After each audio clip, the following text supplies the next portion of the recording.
Hi there. I'm just a little cat trying to reach my first 1,000 subscribers. It's free. Just click subscribe right under this video. It would mean the world to me. "You're lucky we let you stay here rent-free," my dad muttered, without even looking up from the kitchen table as he slid his phone back into the pocket of his flannel robe. And just like that, something in me cracked. Because it wasn't just the words. It was the timing. Less than 10 minutes earlier, I had watched him casually wire $5,000 to my sister Sarah for what he called wedding incidentals. Her third wedding, by the way. Not that anyone's counting but me, apparently. I didn't say anything right then.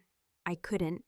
It was one of those moments where your body goes completely still, not because you're calm, but because you know that if you move, if you twitch even a muscle, you might absolutely lose it. I stood there with Bo, my old rescue dog, half a gallon of milk in one hand, eyes fixed on the stack of mail on the counter. Dad had gone back to sipping his coffee like he hadn't just detonated a bomb in the middle of my sanity, like he hadn't just reduced 2 years of my life to some vague inconvenience. To rewind a little, I moved back into my parents' house 2 years ago when Dad had a stroke. I was a middle school teacher in Atlanta, single, no kids, renting a tiny apartment near the school. I loved the kids. The politics, not so much. When the stroke happened, Mom called in tears, saying she couldn't do this on her own. I took a leave of absence, packed up my things, loaded Bo into the back seat, and drove 4 hours straight, thinking I'd be gone maybe 3 weeks, a month tops. 2 years later, here I was, still making Dad's tea, just the way he liked it, managing his pills, driving him to physical therapy, sitting with him through his cranky recovery moods, and apparently overstaying my welcome. "Rent-free," I muttered under my breath as I put the milk away. The nerve. They hadn't asked for a dime from me since I got here, because I was the one covering the groceries, the gas, the co-pays, and doing every damn thing that kept this house running. I wasn't their guest. I was their unpaid live-in nurse, maid, therapist, and occasionally, unfortunately, referee when Mom and Dad got snippy with each other. And I had done it all without complaint mostly, because they were my parents, because he was my dad, because at some naive point in my life, I thought loyalty and sacrifice would eventually be seen, maybe even appreciated. What really made it sting, though, was Sarah. My younger sister had always been the favorite, not even in a subtle way. She was the golden child with the glossy smile, the kind of woman who wore white to her own baby shower and posted filtered selfies with captions like "blessed." She hadn't lifted a finger when Dad had his stroke. She sent a card. Meanwhile, I was the one scrubbing vomit off tile at 3 a.m. and trying to keep track of medications with names I couldn't pronounce. The thing is, they always made excuses for her. She's got a lot going on. She lives out of state. She's planning a wedding. That last one had been the go-to excuse for the past 6 months. And yet I'd overheard Mom just that morning on speakerphone with Sarah, laughing and agreeing that brides need to be spoiled. The call ended with Mom saying she and Dad would send a little something extra for the dress alterations. So when I saw Dad sending $5,000 through his banking app, I didn't think much of it at first. Maybe it was for a new roof or a medical bill. But then he said it. That thing, about me being lucky to live rent-free. The hypocrisy of it made me feel like I'd swallowed battery acid. I stood there for a moment too long, trying not to scream, trying not to cry, and Bo leaned against my leg like he knew I was teetering. I walked over to the counter, just needing to grab something, anything to focus on. That's when I noticed the envelope. A thick white one, sealed and handwritten with black ink. Private. It was just sitting there next to the fruit bowl, wedged under a flyer from the water company. I wouldn't have thought twice about it, but curiosity, and maybe a sliver of bitterness, got the better of me. I picked it up, glanced at the handwriting again. It was my mom's, definitely. I don't know what I thought I'd find inside. Maybe something for Sarah, maybe just a letter. But when I opened it, what fell out stopped me cold. A pile of printed receipts, grocery runs, utility payments, a few from Amazon, all in my name, my debit card. Charges I didn't recognize, but I knew they'd come from my account. Somehow they'd been using my card for months. I stared at one from 3 weeks ago. Nearly $400 at Costco. I hadn't even gone to Costco that week. I felt the room tip sideways for a second. So not only was I apparently lucky to live here without paying rent, but they were quietly using my money too. And not for emergency stuff. I saw items listed that made my stomach churn. Imported cheese, fancy wine, a set of embroidered towels. I suddenly remembered Mom bragging to the neighbor about her new guest linens. I slid the receipts back into the envelope just as Mom came down the hall, humming. I didn't say a word. I just smiled, fake and tight, and excused myself to the backyard. Bo followed. We sat on the porch swing for a long while, the sky just starting to turn that late afternoon orange, and I thought about how easy it was to mistake silence for peace and comfort for safety. Inside, they were still living their lives, sipping coffee, planning parties, spending other people's money. But in that moment, I knew something they didn't. I was done, and I had a plan. The thing about betrayal, I've learned, is that it doesn't always feel like a stab. Not right away, at least. Sometimes it unfolds like a slow leak, something you don't notice until the floorboards buckle and your feet are wet. That envelope, that stack of receipts tucked away so casually beneath a fruit bowl, was the first real confirmation that my place in this house wasn't what I had believed it to be for the past 2 years. The emotional undertone of being unwanted had been there, sure, in the offhand remarks, the looks exchanged between Mom and Dad, when I made suggestions about how to organize the medicine cabinet or questioned Sarah's latest financial drama. But now I had proof. Tangible, ink-stamped, time-stamped proof that while they were singing praises to my sister and wiring her thousands of dollars for flower arrangements and cake tastings, they were, without so much as a courtesy text, draining my bank account. That evening, I didn't speak much. I moved through the house like a guest in someone else's space, touching nothing, looking at everything. My mind buzzed, running through timelines and gaps in memory, questioning myself. Had I noticed missing money? Could I have been so distracted or naive that I hadn't tracked hundreds, possibly thousands, vanishing from my own funds? The receipts added up fast. Some I vaguely recalled. A few Amazon orders I thought were mine, but didn't remember placing. A couple of grocery runs that looked familiar, but with totals way higher than what I usually spent. They weren't just helping themselves. They were planning around my blind spots. I waited until after dinner, a meal I didn't touch, just pushed around my plate like a child trying to avoid bedtime. And when Mom got up to rinse her dish and I followed her into the kitchen, I asked her, plain and simple, if she had been using my debit card. She didn't even flinch. She reached up to adjust a dish on the drying rack and said, "Well, we figured since you live here and we're buying food for everyone, it made sense." Just like that. Like it was the most natural thing in the world.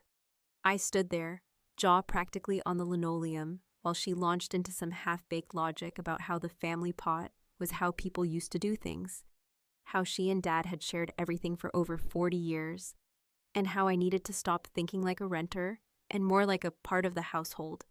The absurdity of it nearly knocked me over. This woman, who only moments ago had scolded me for not taking the trash out fast enough, was now justifying stealing from me in the name of shared resources. I wanted to scream, to throw something, to do anything that would reflect how violently my insides were churning. But instead I laughed, low, bitter, humorless. It wasn't funny, not even a little, but my body didn't know what else to do. I turned to go back to my room, and that's when Sarah called. I could hear her through Mom's phone, on speaker again, because God forbid she have a private moment.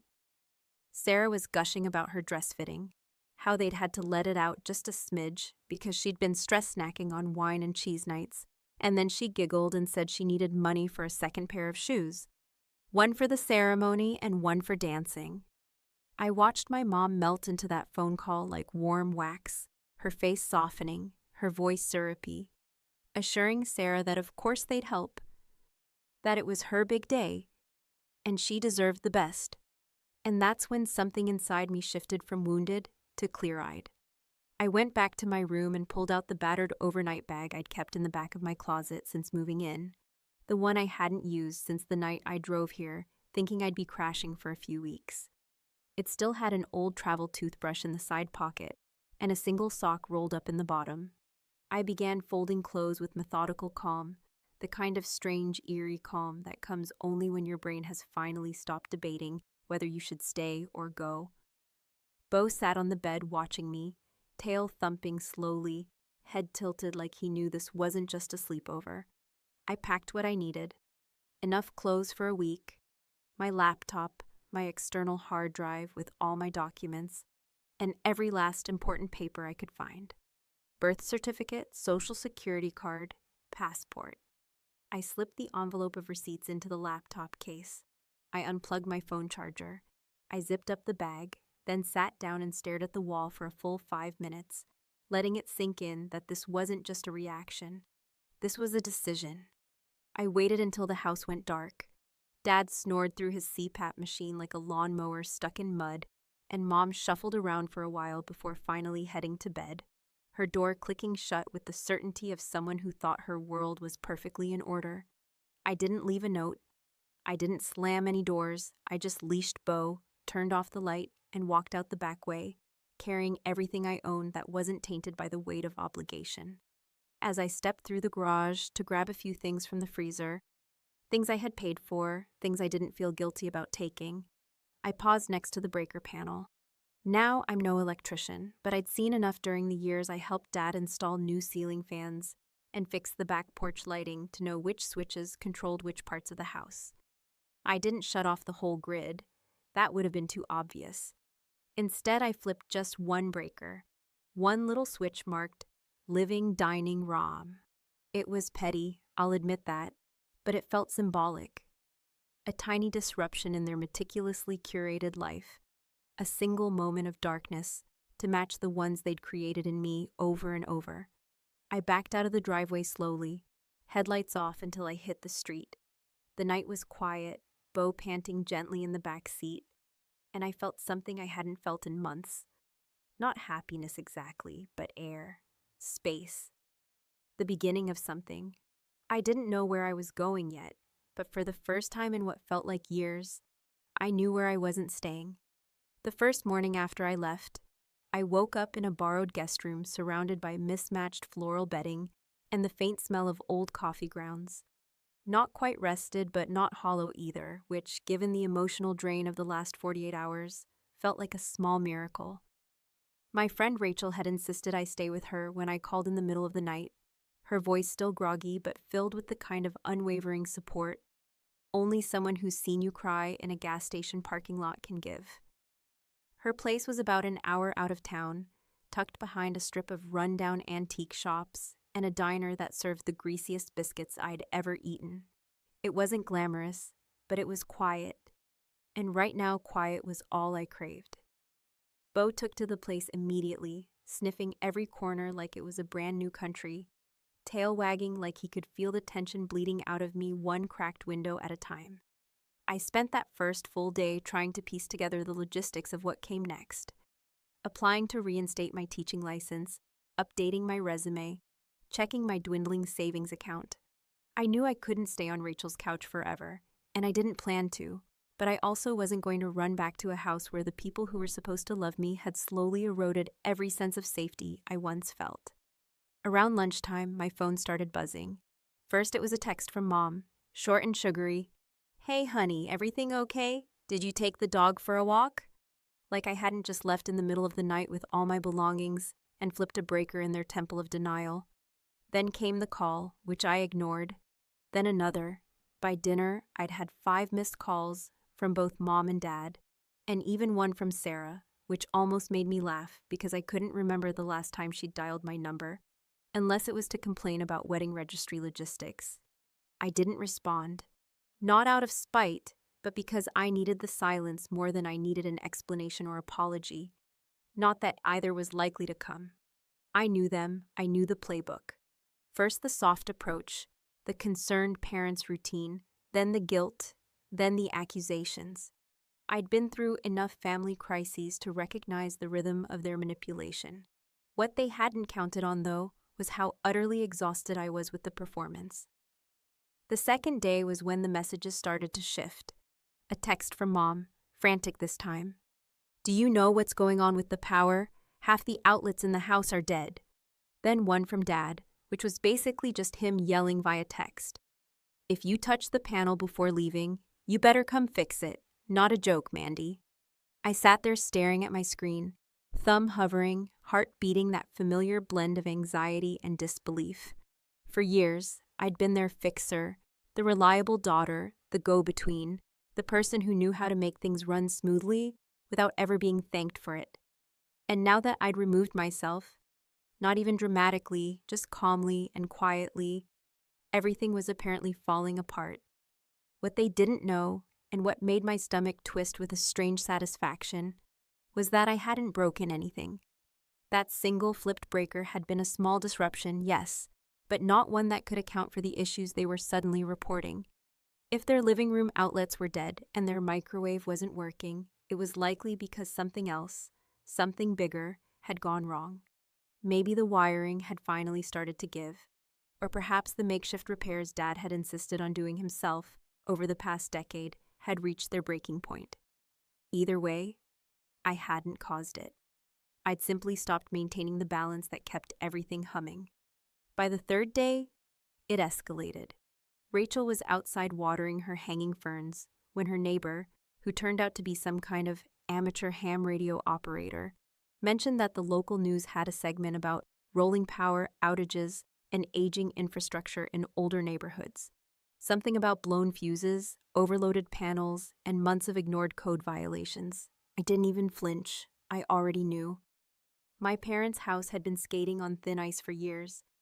I'd warned them about the overloaded circuits when Dad insisted on running space heaters in both bathrooms during the winter. I'd begged them to let a licensed electrician do the work when Dad fell off the ladder trying to fix the attic fan himself. Every single time, I was dismissed, told I was overreacting, being dramatic, just like always. And now, they were reaping it. Not because I sabotaged anything, but because the person who had been holding it all together, me, finally stopped. Then came the picture. It was sent by Mrs. Hillman, the old neighbor who always made a show of pretending not to eavesdrop, but somehow knew everyone's business down to what kind of laundry detergent they used.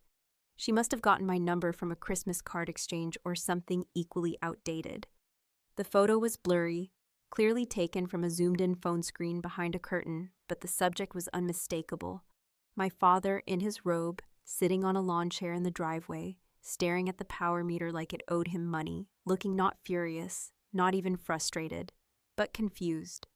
It was the kind of expression people wear when they finally realize they're not in control anymore, when their authority no longer means what they thought it did. I showed Rachel the picture. She raised one eyebrow, handed me a cup of tea, and said, "That man looks like he's waiting for a miracle." I didn't laugh, not really. But there was a kind of twisted relief in her words, because for so long, I'd felt like I was the miracle, the invisible glue keeping their lives functioning, smoothing over their mistakes, shielding them from consequences. And now they were facing those consequences alone. That night, as I lay on the futon with Beau curled up beside me, his snout resting on my leg, I stared at the ceiling and tried to remember the last time I'd felt this level of freedom. It wasn't happiness, not exactly. The weight of the past was still there, pressing against my rib cage, reminding me of everything I'd endured, but it was a kind of clarity, a knowledge that I wasn't crazy or dramatic or selfish for walking away. I wasn't abandoning them. I was just finally choosing myself. And for the first time in years, I didn't feel the urge to go back and fix anything. I just wanted to see what would happen when they had to live with the cracks they'd ignored for so long. There's something about seeing your own name on an official envelope that makes your stomach sink before you even open it, as if your body instinctively knows the contents will shift the ground beneath your feet before your mind has caught up. It was the 5th day after I'd left the house, and by then the calls and texts had slowed to a trickle, reduced from urgent pleas and passive-aggressive accusations to terse, one-line updates like, "Still no heat in the back half of the house," or "Did you move my insurance forms?" as though I'd just stepped out to the store and forgotten to come back. I had spent most of those days oscillating between a kind of stubborn calm and the occasional jolt of guilt, the kind that hits you when you least expect it, during a commercial or while brushing your teeth. The part of your brain trained from childhood to equate presence with duty, no matter how much that presence costs you. The envelope came with a stack of Rachel's mail, and at first, I thought it was just another piece of misdirected junk. But when I saw the return address, a local law office with a name I didn't recognize, and my full name spelled out in bold uppercase letters, that heavy, sour feeling rolled over me like thunder. I opened it on the front porch, the late afternoon sun doing nothing to warm the chill that ran down my arms as I unfolded the thick, cream-colored paper and began to read. It wasn't a lawsuit, not exactly. It was a formal notice from a creditor about a lien that had been placed on a property I didn't own, tied to a debt I didn't recognize, attached to a name I barely remembered, a finance company I hadn't had contact with in nearly 6 years. For a few seconds, I just stood there, eyes scanning the page like it might rewrite itself if I blinked enough. Then I sat down on the porch steps, the paper still in my hand, and tried to breathe through the thudding in my chest. I called the number listed on the bottom of the letter, and after navigating what felt like a maze of robotic voices and press this for that options, I finally reached a woman named Denise, who, in a voice that sounded far too cheerful for what she was about to say, confirmed that yes, the account had been active for several years, that payments had been sporadic but steady, and that, according to their records, the last payment had come from a joint bank account shared by a Thomas and Linda Whitaker, my parents. I didn't say anything right away. I thanked her, hung up, and stared at the gravel in the driveway until it blurred into a pattern that didn't make any sense. Rachel found me like that 20 minutes later, still sitting, still holding the letter, like it might dissolve in my hands if I just stayed still enough. I told her everything, about the envelope, the receipts, the texts, the power issues, and now the lien. This invisible weight they'd apparently decided to strap to my back without so much as a heads up or apology. She didn't say "I told you so," though I could see it flicker behind her eyes. What she did say was, "You need to talk to someone who can actually help you." And then she pulled out her phone and called her cousin, a lawyer who specialized in identity theft and family fraud cases. The next day, we met in a small office that smelled like paper and old wood polish, where I laid out every piece of evidence I had. He listened quietly, occasionally scribbling notes, and then asked a single question that changed everything. "Have you checked your credit report lately?" I hadn't. I had once, maybe a year ago, and it had been fine. Not stellar, but not alarming. He pulled it up on his office computer, walked me through the steps, and there it was in black and white. Multiple accounts opened under my name, one of which had been used to take out a personal loan for nearly $10,000. I didn't remember applying for it. Because I hadn't, my parents had. Or at the very least, someone with access to my social security number, my birth date, and the confidence to forge my signature had. I sat there in that office, the storm of anger and disbelief swelling inside me, and all I could think about was how many times my mother had told me that family was about trust, that what we had was old school, that no matter how modern the world became, we still looked after our own. Apparently, looking after me had included destroying my credit, draining my account, and signing my name to debts that would follow me for years. The thing that gutted me wasn't just the fraud. It was the realization that they had done it without hesitation, as if my future was simply collateral damage in their quest to keep up the facade of normalcy and control. It made everything feel poisoned. Every meal I'd cooked, every ride to physical therapy, every night I'd sat by Dad's side while he recovered, wondering if he was cold, if he was comfortable, if he was lonely. They hadn't just taken money, they had taken my ability to trust that my sacrifices meant anything at all. That night, Rachel and I sat on the porch again, drinking bad instant coffee and watching the sunset melt into the hills. She didn't offer platitudes. She just asked, "What do you want to do next?" And I didn't hesitate. I want to make sure they never have access to my life again.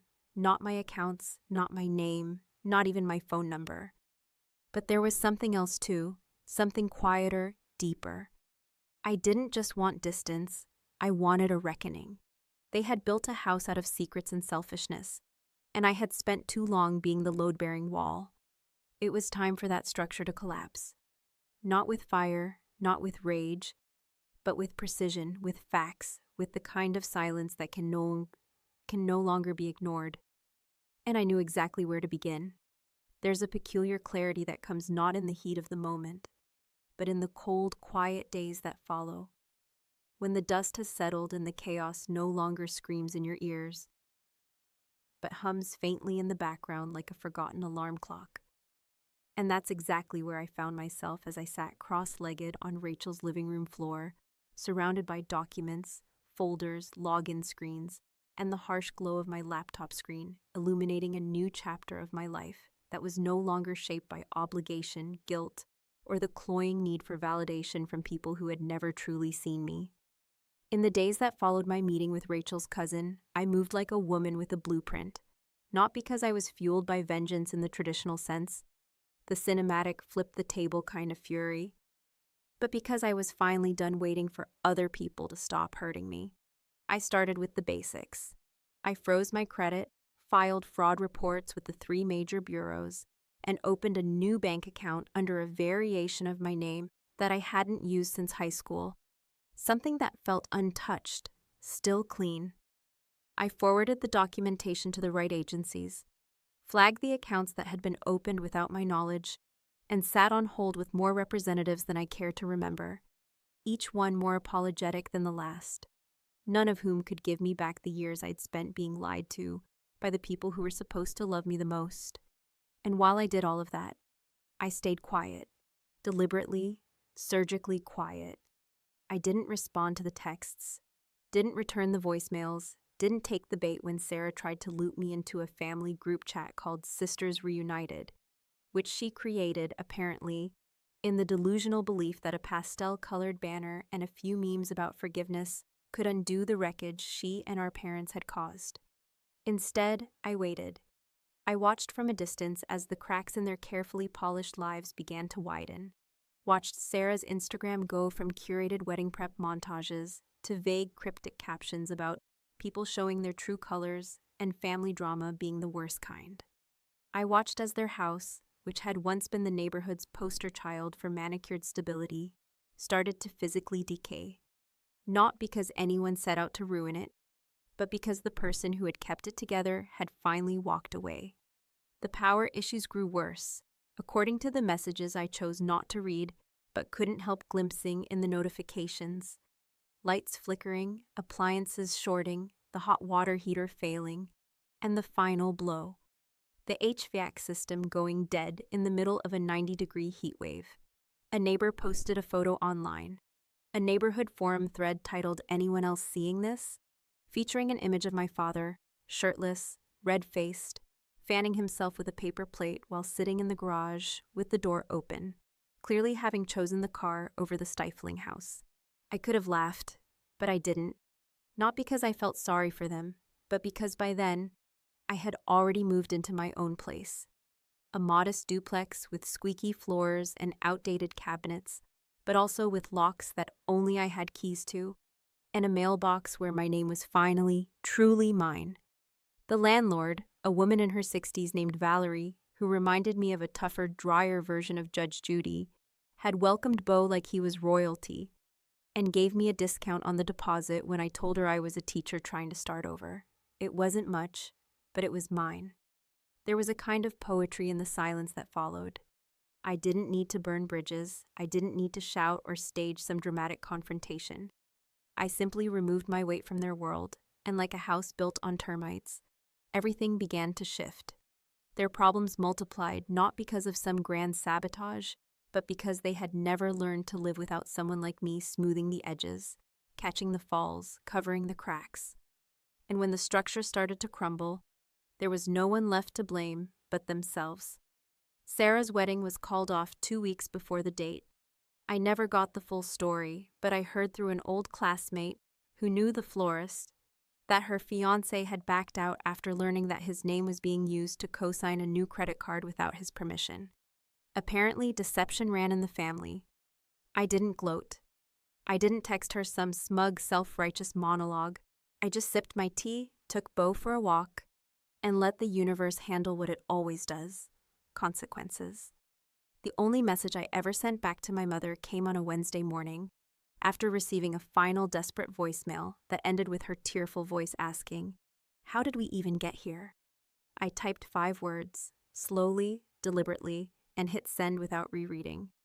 "You can pay it yourself." That was it. Not long after that, I got a job offer from a District 1 town over, a small school with a tight-knit staff, where the principal still walked the halls and the kids called you Miss like it was a title of nobility. It wasn't perfect, but it was real, and it came with health insurance and a classroom I could decorate with the faded posters I had rolled up and stored during what I thought would be a short trip home to help my father recover. And as for that breaker I flipped the night I left, it hadn't caused anything. That one circuit had no impact on the systems that ultimately failed. No direct connection to the outages and flooding and mounting repair costs. But it became the story they told themselves. The myth they spun to explain how their world had come apart. They needed a villain. They needed a scapegoat.